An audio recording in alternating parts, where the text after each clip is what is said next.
This is part 4 of my classroom rules and procedures for my AP European History class. We are currently going to go over the grading policy. You all, again, have been here long enough to know that we are on a 10-point grading scale that hasn't changed, so that will continue to be the scale used when it comes to grading everything that you do for my class. The assessments will be in a variety of ways. Of course, you will receive grades on tests, quizzes, in-class assignments that we may start, but of course you have to finish on Canvas, any homework that I might post on Canvas, as well as DBQs, and more about the DBQs on a separate slide. Bonus points are going to be very rare. Ms. Gustafson highly discourages this. It's only given to students who have truly completed everything they've been asked for, but they just aren't performing well and they need that extra work to get their grade up. So this isn't going to be for students who are not turning in work. Okay, so just understand that right now. Laziness is not going to be tolerated in an AP class. And it shouldn't be. I mean, again, this is at a college level, so you should be doing all of your work and doing it as best to your ability. You, along with your parents, are going to be encouraged to monitor your grades every single week. They're going to be posted in Canvas. The only time you're going to see grades in JCampus this school year is the 9-week period. So when the end of the 9 weeks comes, that percentage that you have will be posted in JCampus. And then by Christmas, when you take your semester exams and you have a semester grade, which is calculated from your 18 weeks grade and your exam being 15%, that will be your semester grade, which will also be in JCampus. And then it'll start over for second semester in January. So you're only going to see those 4 grades in JCampus. Everything is accumulated in Canvas, and then the teacher has to transport it over to JCampus every single 9 week. So keep up with the grades on Canvas. There is a little part of your navigation tool. When we get to some of the Canvas pages, I'll show you what I'm talking about, and you'll see where you can check your grades. All right, let's talk about late work. There are some teachers who do not take late work at all. They automatically will give zeros. I do allow a little leniency when it comes to not doing the work exactly on time. So here's what I mean by that. Let's say I assign something on a Wednesday and I make it due by Friday at midnight, okay? Well, let's just say it gets submitted after that. Then obviously it's considered late and you will receive half of the total points possible. So I don't automatically mark a 0 for it being late. I do grade it and then give you half of what you would have earned. So it may not be a passing grade, but it's better than getting a 0. You want to avoid zeros at all possible. Work will not be accepted at all after that one extra day. So I'm not going to be taking something, again, if I have it due on a Friday and you're turning it in on a Sunday or a Monday, no, that is too late at that point, and a 0 will be put into the grade book. I can't start keeping up with all of this, late work and checking to make sure that it's there. That's just I've already got too many things that I've got to do, and that's not fair to my time. So do yourself a favor and get organized and make sure you're turning work in on time.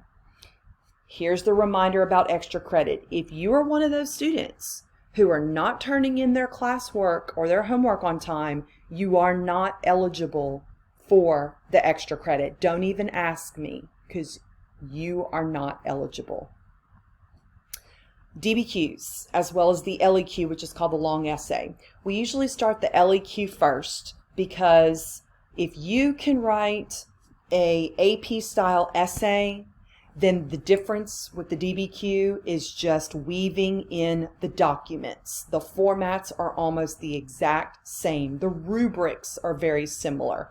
So I always start with a long essay to make sure that you know how to write that, and then we will inquire or incorporate documents for what's called a DBQ, because these are two separate essays that are required on the AP exam in May.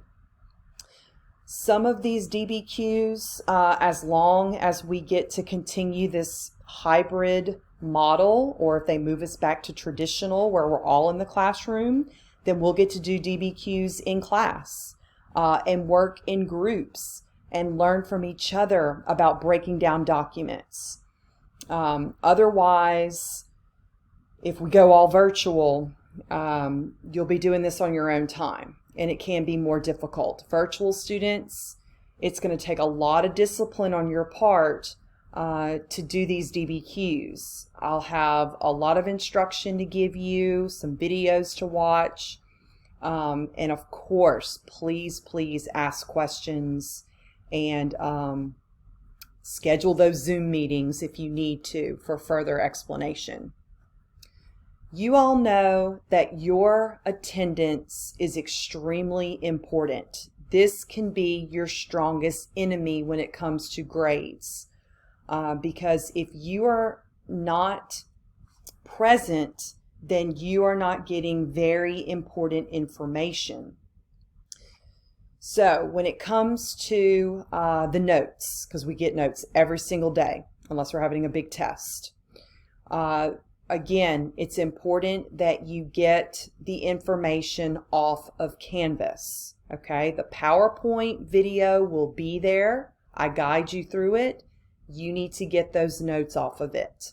So it is your responsibility to go back and watch those if you have missed class, or if you're too sick at home and you actually have a, valid excuse. Because that's going to be the tricky part this year. The virtual students will be counted absent if they are not logging into Canvas every single day. That's why you can see there on the PowerPoint it says you will be required to log into Canvas every single day and complete the requirements for attendance.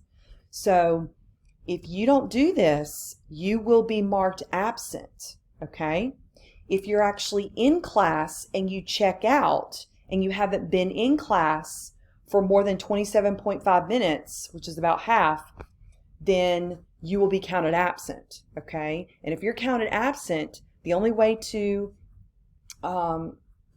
negate that absence is to have parent documentation or medical documentation. And again, if you're virtual only, then those medical excuses and parent notes have to be emailed or faxed over to the school. So that's the only way they can be verified. So the attendance is going to be very tricky this year. So it's very important you don't take advantage of this system, because once you get 3 unexcused absences, the administration is coming after you. Okay? They're wondering what in the world is going on, and we're also deeply concerned if we have not heard from you 3 days in a row. If you know you're sick or something's going on, you need to contact the school. You need to contact me through email personally, so I am made aware of what's going on, okay? Don't just ghost me and be MIA, because then I'm starting to wonder what's happened.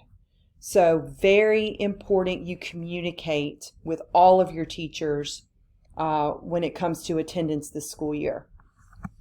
All right, makeup policy. Again, this is going to be a little different, okay? Normally, I would schedule a makeup, before or after school, no problem. But we have to limit that this time, and everything really needs to be on Canvas. Very little needs to actually be turned in on paper copies this year. So if you miss something and it's, Canvas is not allowing you to get into it because the deadline has passed, for example, a quiz or test, then I'm going to have to go in and do some maneuvering and schedule you a makeup. just know a makeup is going to be different from the first time that everybody was taking it. You have to have that excused absence in order for it to count fully. If you don't have any excuse for why you missed a quiz or test in particular, then you're going to get partial credit, which again, better than a 0, but you will receive only half of what you earn. This goes for assignments too. If for some strange reason you don't have a valid excuse, which means a parent documentation that you are ill or there's an emergency going on, or a medical excuse, funeral, things like that, then it's considered unexcused. It'll only count for partial work, which again, better than a 0. So do make up work, but also it's important to have those excuses to back it up. It is important that you schedule those quizzes or tests within 72 hours of you being back, okay? So I'm not talking a week later is going to be acceptable for you to make up a quiz or test. If you were absent just 2 or 3 days, then you've got that amount of time, 2 to 3 days, to prepare and make up that exam. So very, very important that you get that scheduled within the appropriate time frame, and don't let that sneak up on you. Tardies, we've gone over about being in your seat when the bell rings. If you are tardy, like I said, I have a tardy log right by the door. When you come in, you'll sign that. We do have a bell-to-bell policy, so we stop everything we're doing when that tardy bell rings, and we are ready to learn and get on with our lesson, okay? So very important you follow those rules. Remember that sometimes the bells don't work properly. Sometimes administration is in the middle of speaking to us and the bell may go off. That bell does not dismiss our class, okay? So you wait for my dismissal and we will have no issues. We're going to have to stop what we're doing every class period 5 minutes early to disinfect. So it'll be that time where you'll be able to gather your things and of course, help disinfect your area. So there will be plenty of time that I give you to be able to gather your things up. Don't do it earlier than that, okay? Don't be a clock watcher and start packing up when there's 5 minutes left. I may be in the middle of telling you something that's so important. I promise you, I will make sure we have time to do what we need to do. I'm really good with my time management, okay? So trust me on that, and don't be that student to start doing things early or you will be the last one to leave the classroom, okay? So make sure you abide by that. Communication, so important. I've mentioned this here and there throughout these videos, but not only is it important for you to communicate with me, but also your parents if they need to. The best way to get in touch with me is, of course, email. I check it all the time, except really late at night. When I leave the school, I've got time with my family, and I may not get to your email until early the next morning because I do get to school very early, basically by 7 o'clock every day. So I will be checking it then, but probably not after 5 or 6 o'clock in the evening. So if you need something from me, it'll have to wait until the next morning for an answer, okay? So try to get those questions asked in class if at all possible. For all students, whether you're hybrid or you are virtual, this pertains to you. Every Friday, we know everyone's virtual. So that means from your homes, you will be doing your assignments. And if you need to schedule some kind of Zoom meeting of one-on-one, or we have small groups that we can Zoom, our Zoom time frame is from 1 to 1:30. My Global Insights is going to be the next 30 minutes after that. So I'm in a pretty strict time frame of 1 to 1:30 with my AP students. I can also be contacted third hour. Usually that needs to be like maybe parent conferences for third hour. or if you want to email me a question.